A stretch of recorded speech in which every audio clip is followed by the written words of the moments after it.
기자들의 질문에 거의 모두 답변을 했습니다. 물론 1번 답변으로 가름하죠. 1번 답변으로 가름하죠라고 한 경우도 많았습니다만 공식 일정 취소 하루 만에 모습을 드러내고 그리고 기자들의 질문에 막힘없이 답변을 했습니다. 자, 지금부터는 조금 전에 들으신 이 한동훈 장관의 발언을 중심으로 한 장관의 이 국민의힘의 구원투수 과연 가능할지 지금부터 하나씩 짚어보겠습니다. 자, 먼저 한동훈 장관 정치 경험과 관련한 기자들의 질문에 중국 작가 루신의 소설 고향의 한 대목을 인용했습니다. 세상 모든 길은 처음에 길이 아니었다. 세상 모든 길은 처음에는 길이 아니었습니다. 어떻게 해석하십니까? 그러니까 저 고향에도 보면 그런 부분이 있지만 저것도 이제 한동훈 장관이 그러면 내가 그 길을 개척하겠다 이런 의미가 담긴 발언이라고 봐야 되죠. 예. 이제 비대위원장의 그 비대위원장 제안이 오면 수락하겠다 뭐 이런 걸로 충분히 해석할 수 있는 발언인데 저런 발언은 사실은 뒤집어 보면 그러면 이제 본인이 길을 개척할 수 있다는 거잖아요. 예. 뭐 개척할 수도 있겠죠. 그러나 또 그렇지 않고 개척해본 경험도 없고 경험 없지 않습니까? 그다음에 또 하나는 지금 이미 길은 있어요. 왜냐하면 정치 경험이 풍부한 다른 사람들이 해도 되는 길이거든요, 이게. 근데 좋은 길이 있는데 굳이 왜 개척하려고 하느냐, 새로 만들려고 하느냐 이런 비판에 직면해요. 저 답변은. 그렇기 때문에 좋은 길을 놔두고 길이 아예 없다면 새롭게 길을 개척을 해야 되지만 길이 있는데 근데 그걸 외면하고 새로운 길을 만들겠다고 하는 거는 검증되지 않은 거잖아요. 그렇기 때문에 앞으로 한동훈 이제 비대위원장 뭐 거의 된 것으로 보이는데 자 이렇게 되면 어떻게 길을 만들어 갈 것인지 이미 있는 길보다 훨씬 빠르고 안전한 길을 만들어 갈 수 있을 것인지 없을 것인지 이런 부분이 이제 검증 대상이 될 겁니다. 예. 자, 일단 뭐 길이 여러 사람이 같이 가면 그게 길이다. 이제 이런 취지로 길이 아닌 곳을 가는 것이 정치다. 뭐 이런 얘기를 한 것으로도 풀이가 되는데 지금 당 분위기가 제일 궁금하거든요. 뭐 한동훈 장관 쪽으로 다 이렇게 기울여져 간 거라고 봐야 될까요? 어떻습니까? 지금 분위기는 그렇죠. 예, 근데 이제 또 걱정하시는 분들도 있고요. 또 이제 희망적으로 바라보시는 분도 있고요. 이러니까 항상 의견이라는 게 뭐 다 일치되는 거는 아니잖아요. 예. 그래서 이제 만약에 정해지면 확실하게 발표가 되고 정해지면 당은 어차피 지금 저는 이번에 출마한다는 느낌이 아니고 무슨 전쟁터에 나가는 예. 출전하는 장수에 아마 그런 심정이 들어요. 느낌이 그래요. 왜냐하면 내년 총선이라는 게 국민의힘으로서는 예. 사실은 다수당이 안 됐을 때 벌어질 일이 다 눈앞에 그려지거든요. 그렇기 때문에 일단 한동훈 비대위가 꾸려진다면 또 거기에 맞춰서 일치 단결해서 나가야 되는데 지금은 약간 이제 우왕좌왕하는 그런 느낌이 좀 있습니다. 예. 어떻게 보세요? 지금 한동훈 비대위가 거의 출범한다고 거의 기정사실화 돼가는 분위기는 합니다만. 예, 뭐 방향은 그쪽으로 정해진 것 같고요. 조금은 이제 절차를 그리고 여론의 어떤 과정을 밟고 있지 않나 이런 생각이 들고 한동훈 장관의 저 말은 원래 루신이 이제 희망에 대한 이야기를 하면서 그랬습니다. 예. 희망이 있기도 하고 없기도 한데 사람이 길과 같아서 이제 가다 보면 길이 생기고 여러 사람이 같이 가면 길이 된다 이렇게 이야기하면서 희망을 이야기한 건데 그처럼 어쨌든 뭐 본인의 어떤 출전의 첫 멘토로서 굉장히 멋진 경구입니다. 근데 한동훈 그 장관의 어떤 이런 좀 까칠하면서 뭔가 사춘기 소년 같은 느낌 이런 것이 여의도 문법과 달라서 방송용에서 아주 잘 쓰이는 것 같은데 장관과 이제 당대표는 어쨌든 위치가 달라지면 주위의 풍광이 달라지듯이 이제는 좀 그러한 자신의 어떤 이런 이야기가 과연 자기 주도로 뭐 계속 진행될지 아니면 기자들의 질문에 대해서 어떤 답이 나올지 이렇게 좀 이 부분에 좀 궁금함이 있습니다. 예. 자, 그렇다면 앞으로 한동훈 비대위가 꾸려진다면 어떤 점이 가장 큰 과제일까요? 오늘자 서울신문 3면 보시겠습니다. 셈법 복잡한 한동훈 비대위, 수평적 당정, 제일 중요한 얘기죠. 그다음에 수도권 견인 카드 될까? 자, 한동훈 장관을 향하는 국민의힘의 기대가 지금 여러 표출이 되고 있습니다. 그런데 이제 수평적 당정 관계야 그동안 꼭 계속 뭐 이 국민의힘뿐만 아니라 이 기존의 보수 정당에서 지적돼 왔던 문제고 해결해야 될 숙제였다면 이번에 이제 눈에 띄는 건 수도권이거든요. 근데 수도권 지역의 어떤 정치하시는 분들이냐 아니냐에 따라서 계파에 따라서 조금씩 다르다고요. 예, 뭐 지역도 다르고 계파도 다르고 또 원 내에 있느냐 밖에 있느냐 이 부분에 따라서도 다른데 일단 원내에 있지 않은 원외 당협위원장 같은 경우에는 말씀하신 대로 수도권에 새바람을 일으키고 또 중도층 지지도까지 가능하다 이러면서 반기는 분위기가 있습니다. 아무래도 원내 인사들과 이해관계가 더 두터운 현역 의원이 비대위원장을 맡는 것보다는 당 밖의 인사가 비대위원장으로 오는 게 이 원외 인사들한테는 더 긍정적인 효과를 낳을 수 있을 거다 이런 기대감 때문일 텐데요. 예. 이 친윤계 의원들도 윤석열 대통령과의 관계 등을 고려해 봤을 때 건강한 당정 관계가 가능하다 이러면서 반기고 있습니다. 반면에 비윤계에선 수직적인 당정 관계가 불가피할 거다 이런 의견을 연일 내보이면서 반대를 하고 있는데 이 비윤계 의원들조차도 어쨌든 한동훈 장관이 비대위원장으로 온다면 수도권 승리를 견인하는 데에는 어느 정도 역할을 할 수 있을 것이다 이런 의견을 내비치고는 있습니다. 예. 자, 물론 이제 엊그저께 당협위원장들, 원내외 위원장들 모여서 얘기를 했지 않았습니까?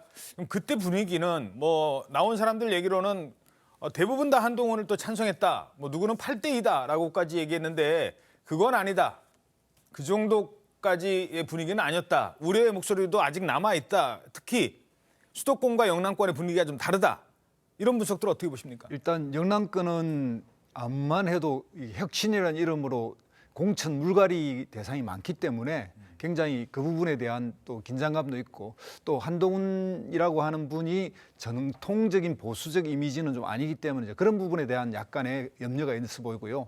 수도권은 좀 분류가 달라지는 것 같습니다. 서울 지역에 있는 당협위원장이나 이런 분들은 조금 더 염려를 많이 표현했다고 그래요. 그러니까 뭔가 중도 확장성이 중요하다고 생각하신 분들은 혹시라도 이 검찰 왕국 프레임에 빠지면 서울에서는 힘들다 이렇게 보는 것 같고 경기도 쪽은 대체로 이 당협위원장들이 환영을 했다 그러는데 그거는 좀 세결점이 우선 필요하다고 전제하고 한동훈 비대위원장을 찬성한 거 아닌가 이렇게 보입니다.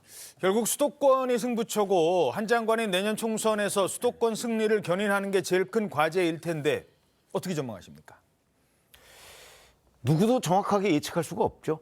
저는 그렇게 봅니다. 한동훈 장관이 여권 내의 차기 정치 지도자 중에서는 가장 선두에 있다고는 하지만 그거는 개인적 그 어떤 그 인기도 뭐 이런 것이고요. 국민의힘 전체의 역량을 높일 수 있을지 없을지. 그거는 이제 한동훈 비대위원장이 뜨면 아마 민주당 쪽에서 이제 집중적인 공격을 할 텐데 이 공격이 소나기가 될 것인지 장마가 될 것인지는 지금 누구도 예측할 수가 없습니다. 예. 그 부분에 대해서는 아마 한동훈 비대위원장이 또 어떻게 대응하느냐에 따라서 조금 의미가 달라질 거고요. 뭐 공격 포인트는 굉장히 많죠. 뭐 아시다시피 지금 뭐 검찰 왕국 뭐 이런 공격 포인트도 있을 수 있고 김건희 특검법 뭐 한동훈 이제 비대위원장은 뭐 윤석열 대통령의 아바타 뭐 굉장히 많습니다. 이 하나하나를 민주당이 전부 다 들고서 이제 융단 폭격을 퍼부을 텐데 그럴 경우에 이제 한동훈 비대위원장이 거의 반대 논리를 전부 펴야 되지 않겠습니까? 그런 과정에서 이제 한동훈 비대위원장에 대한 수도권 유권자들의 이미지가 새롭게 형성이 될 거거든요. 예. 이때 그것이 긍정적인 영향을 미칠 것이냐 아니면 부정적인 영향을 미칠 것이냐 그건 지금 누구도 장담할 수가 없는 상황이다. 저는 그렇게 봅니다. 예. 흔히들 왜 정치인들에 대한 지지를 나눌 때 그런 얘기들을 많이 합니다. 처음에는 관심의 단계가 있고 그다음에 동의의 단계가 있고 지지의 단계가 있다. 무엇보다 정치인들이 국민들의 지지를 받으려면 일단 관심을 받아야 되거든요. 정당의 움직임은 관심을 받아야 됩니다. 일각에서는 뭐 이런 얘기까지는 전해드리죠. 기존에 뭐 김한길, 원희룡, 한동훈 중에 누가 국민의힘의 얼굴이 돼야 국민들에게 더 관심을 받을까? 그래서 한동훈을 선택한다라는 얘기도 있었던 것 같습니다. 그런데 민주당에서는 관심을 절로 쭉 이제 뺏기다 보면 이거 출범하고 나서는 이거 우리 당에는 관심이 없는 거 아니야? 뭐 이런 생각도 가질 것 같아요. 그래서인지 출범하기 전부터 벌써부터 강한 견제에 들어가고 있습니다. 대통령에게 한동훈 장관이 전혀 직언을 못하는 것이라고밖에 볼 수 없습니다. 윤석열 대통령이 직접 아바타를 내세워 총선을 진두지휘하겠다는 속셈을 노고라 하고 있습니다. 한동훈 땡큐죠. 강서구청장 시즌 2다. 한동훈 땡큐죠. 지금 저러고는 있는데 일단 민주당 분위기 어떻습니까? 이 민주당에서는요, 윤석열 대통령의 아바타 등장이다, 이런 입장을 지금 거듭 견지하고 있습니다. 어제도 추가 논평을 냈는데 이 여당을 자중질환에 빠뜨린 윤석열 대통령의 아바타를 모셔와서 당을 용산의 직할 부대로 전락시키겠다는 거냐 이러면서 한심하다, 이런 입장까지 내놨거든요. 이제 다만 그동안 국정감사나 본회의 등을 통해서 한동훈 장관과 야당 의원들이 숱하게 설전을 벌여왔지만 이렇다 할 성과가 없었던 데다 오히려 가짜뉴스 헛발질 논란까지 키웠던 전례가 있는 만큼 다소의 긴장감도 내부적으로는 지금 감지가 되는 분위기입니다. 예. 자, 한동훈 장관도 물러서지 않았습니다. 자신을 향해 견제구를 날리는 민주당을 향해서 작심 비판을 쏟아냈습니다. 자기들이 이재명 대표 맹목적으로 추종하고 절대 복종하니까 남들도 다 그럴 거다라고 생각하시는 것 같습니다. 바로 질문드리죠. 민주당의 땡큐일까요? 아닐까요? 크게 아까 말씀하신 대로 선거 프레임이나 이런 측면에서는 어쨌든 검찰 왕국 이런 프레임이 작동하니까 크게는 유리할 거라고 보는데, 워낙 선거 캠페인은 전술적으로 또 세세한 부분까지 가야 되고요. 그동안 민주당 국회의원들이 개별적으로 공격해서는 다 실패했지 않습니까? 그래서 이건 좀 더 집단적으로 또 당적 차원에서 대응을 해야 되는데, 우선 저번처럼 이렇게 개별 국회의원들이 어쨌든 반사 한동훈 장관을 키워주는 역할을 하는 것, 이런 것들을 좀 자제해야만이 민주당이 생큐지, 지금까지처럼 하면 역시 또 키워주는 방향이니까 그 점은 좀 자제해야 되지 않을까 생각이 듭니다. 예, 어떻게 보십니까? 저는 모처럼 동의해요. 무슨 얘기냐면 그 한동훈 비대위원장을 사실 만든 건 민주당 국회의원들이라고 봐요. 왜냐하면 오늘날 이 국민적 지지와 인기를 만들어준 거나 마찬가지죠. 예. 왜냐하면 한동훈이 돋보일 수 있도록 주변에 그걸 다 깔아줬어요, 민주당 국회의원들이. 이미경 의원, 최강욱 의원. 네, 그렇잖아요. 예. 그러면 앞으로 만약에 비대위원장이 이제 됐을 때, 한동훈 비대위원장이 됐을 때 민주당이 그러지 않으리라는 법이 없죠. 계속 하던 대로 할 거거든요. 그러면 계속 한동훈 비대위원장을 만약에 키워주는 그런 형국으로 계속 간다면 그거는 뭐 민주당으로는 거의 악수죠. 제가 볼 때는. 예. 그리고 그 한동훈 비대위원장한테는 생큐인 그런 상황이 되지 않을까 봅니다. 예. 아니, 저는 이렇게 비유를 하고 싶어요. 한동훈 법무부 장관 때의 대민주당 관계는 전 개인전이었다고 봅니다. 우리 스포츠에서 보면 개인적으로는 한동훈 법무부 장관한테 도전했다가 다 실패했어요. 그렇죠? 근데 비대위원장이 되는 순간 개인전의 주자가 아니에요. 그때부터는 단체전의 그 주장이 되는 거예요. 아하. 이거는 단체전이거든요. 단체전에서 한동훈 장수가 또는 한동훈 선수가 민주당의 선수들을 하나하나씩은 다 격파할 수 있는데 단체로 달려들 때 그게 과연 가능하겠는가, 이런 것들이 이제 좀 미지수라는 거죠. 그래서 저는 비유를 개인전과 단체전으로 하고 싶습니다. 앞으로 이제 단체전을 치러야 될 단체전을 치러야 되는 건데, 단체전에서 한동훈 비대위원장이 물론 그 선두 주자예요. 자, 그런데 혼자 잘해서 되는 게 아니잖아요, 단체전은. 그렇죠. 그 점이 중요하다는 거죠. 예. 자, 그런데 또 이런 점도 있어요. 한동훈 장관이 장관이었을 때, 지금도 장관이에요. 장관인데도 밀리지 않았습니다. 아까 이제 민주당이 키워줬다고 말씀하셨는데 왜 키워졌느냐? 밀리지 않았기 때문에. 거기에 대해서 논리적으로는 뭐 말하는 말투에 대해서는 논란이 좀 있었습니다만 적어도 팩트에 대해서는 전혀 밀리지 않았어요. 가짜뉴스에 대해서 대응하고 그 자리에서 또 다른 팩트로 반박하고. 자, 그런데 비대위원장이 돼요. 이때는 이제 장관이 아닙니다. 자기 할 말 다 할 수 있는 사람이에요. 더 심하게 공격할 수도 있고. 이 부분은 어떻게 될까요? 근데 법무부 장관이었을 때의 한동훈, 이렇게 되면 이제 대략 질문의 범주가 뻔해요. 뭐 이제 수사 리스크, 재판 리스크, 뭐 윤석열 대통령과의 관계 뭐 이런 거잖아요. 그런데 이제 이게 비대위원장으로서의 한동훈이 되면 질문의 범위가 그거보다 한 10배쯤 넓어집니다. 그러면 이제 그만큼 한동훈 비대위원장이 준비해갈 숙제가 그전에는 5페이지였다면 지금은 50페이지로 늘어요. 이게 쉽지가 않은 문제입니다. 그래서 이제 그 정치를 오랫동안 관찰해보거나 그런 사람들은 자꾸 검증 얘기를 하는 거예요. 검증된 정치인 얘기를 하잖아요.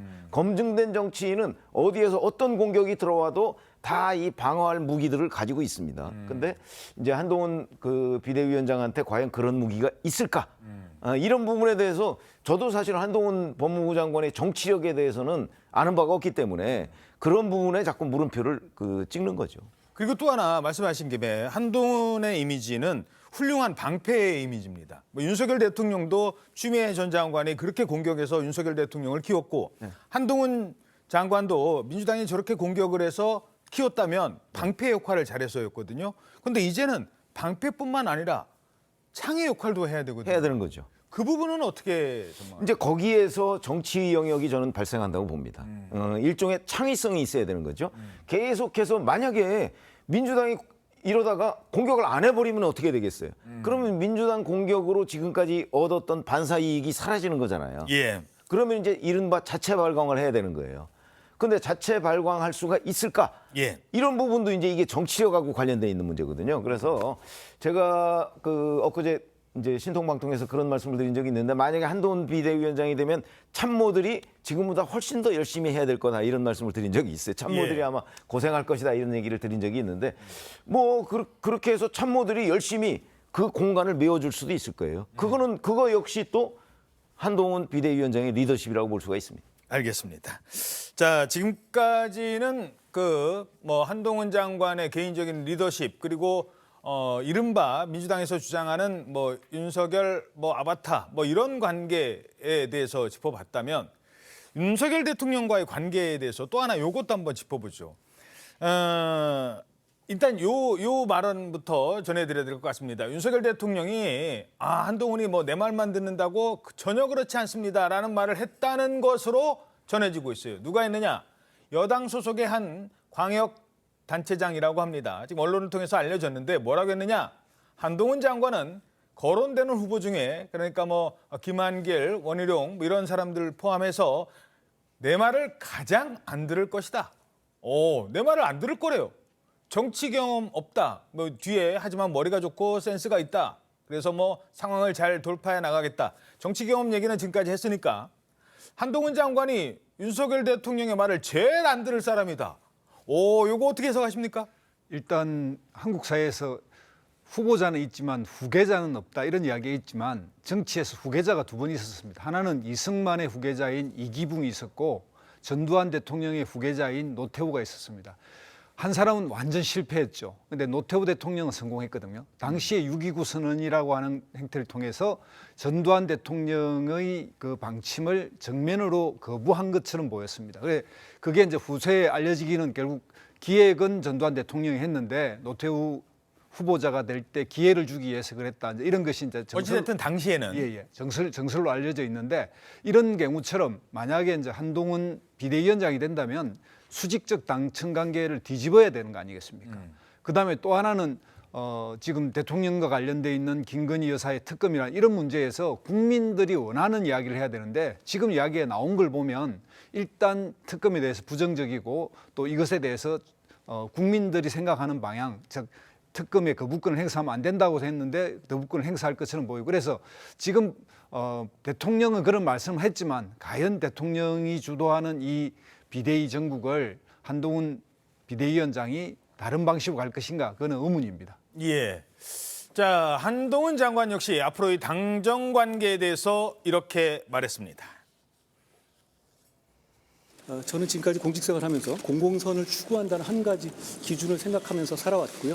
그 과정에서 누구를 맹종한 적 없고 앞으로도 그럴 겁니다. 누구를 맹종한 적 없다. 여기서 누구란? 네. 자, 어디서 좀 들어본 얘기 같아요. 왜 또 언론에서 또 이런 비교를 합니다. 그러니까 계속 한동훈, 윤석열 이 비교가 되는 것 같아요. 윤석열 대통령도 그때 검사 시절에 그때는 많은 사람들이 알지 못했던 검사 시절에 한 국정감사 자리에서 그 유명한 말 했잖아요. 나는 사람에게 충성하지 않는다. 우리 정의는 혹시 조직을 사랑합니까? 네, 대단히 사랑하고 있습니다. 사랑합니까? 네. 혹시 사람이 충성하는 건 아니에요? 저는 사람에 충성하지 않기 때문에 예. 제가 오늘도 이런 말씀을 드리는 겁니다. 예. 맹종하지 않는다는 한동훈 장관, 사람에게 충성하지 않는다는 윤석열 전 검사.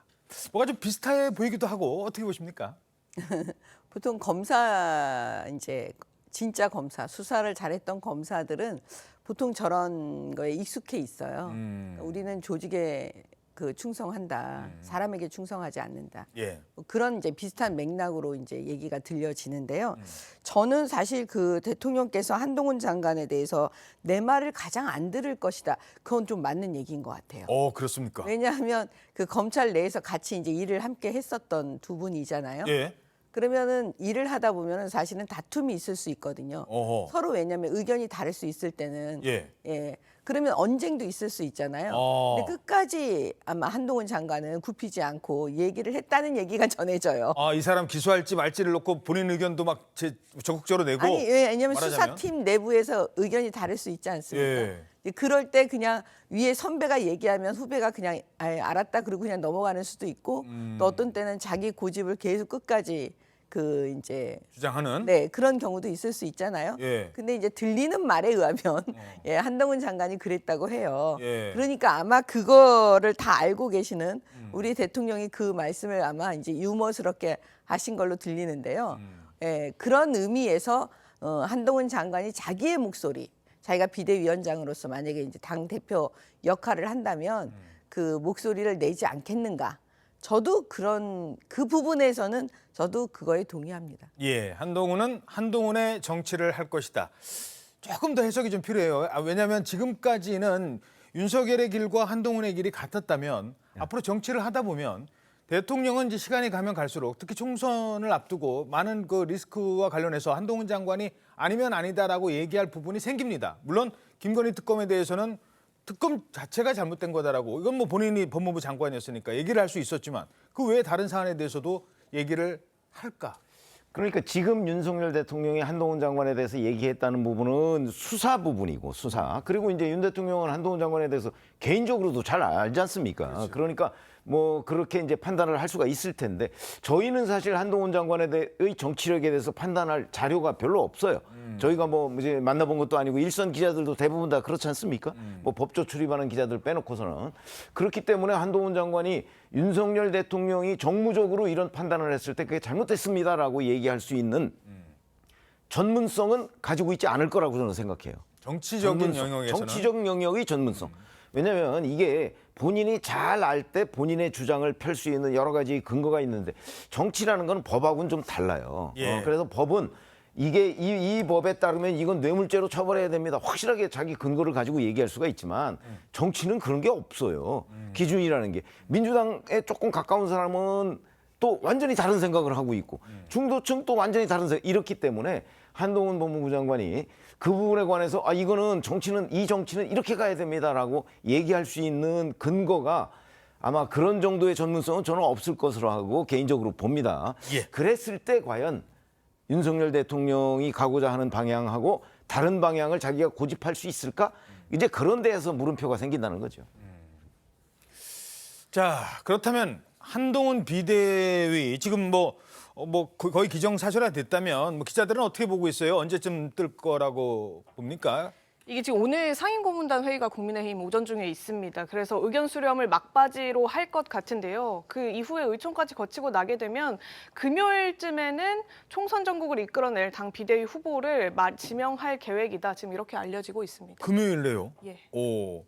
그러면 28일 날 김건희 특검 물론 22일도 있습니다. 28일 요 때를 지금 주목하고 있는데 그 전에 한동훈 비대위가 출범을 할 수도 있다라고 봐야 되나요? 제가 볼 때는 뭐 금요일부터 해서 다음 주는 어쨌든 발족하지 않을까 이렇게 생각이 들고요. 이런 경우에 이제 만약에 쌍특검이라든지 뭐 예산안 이런 문제보다 오히려 한동훈 비대위원장의 가장 시련은 청문회일 겁니다. 청문회는 뭐냐면 지금 장관 시절에 책임지고 인사검증을 하기로 했는데 이 인사검증에서 너무나 빵꾸가 많이 났어요. 그러니까 뭐 기본적인 범죄에 대해서 범죄 경영 이런 거 가지고 걸러내지 못했으니까 이런 부분에 대해서 과거에 본인이 했던 이야기가 있거든요. 책임지겠다 정치적으로 이랬는데 임사검증을 못했기 때문에 이것이 상당 부분 연말에 쟁점이 될 것이고. 청문회는 뭐 비대위원장이 청문회 자리에 지는 않지 않습니까? 본인이 서지는 않는데 예. 야당으로부터 이 청문회에 연동돼 있는 한동훈 장관의 그동안 해왔던 일에 대한 공격이 아마 집중되지 않을까 이렇게 보고요. 예. 그다음에 이제 1월이 가면 이제 인적 청산 문제인데 결국은 인적 청산이 용산이나 금사라든지 이런 출신들이 대거 발탁되는 거 아니냐. 이 물갈이란 명분으로 오히려 친정 체제를 강화시키는 거 아니냐 이런 걸 어떻게 극복할 것인가가 또 하나의 문제고요. 예. 인적 청산보다 더 중요한 거는 지금 위기에 빠진 대한민국의 정부 정책을 어떻게 전환시킬 것인가 이 문제에 대해서 과연 한동훈 비대위원장이 가감하게 새로운 정책을 내놓을 것인가 이런 게 좀 앞으로 주목되는 상황이라고 봅니다.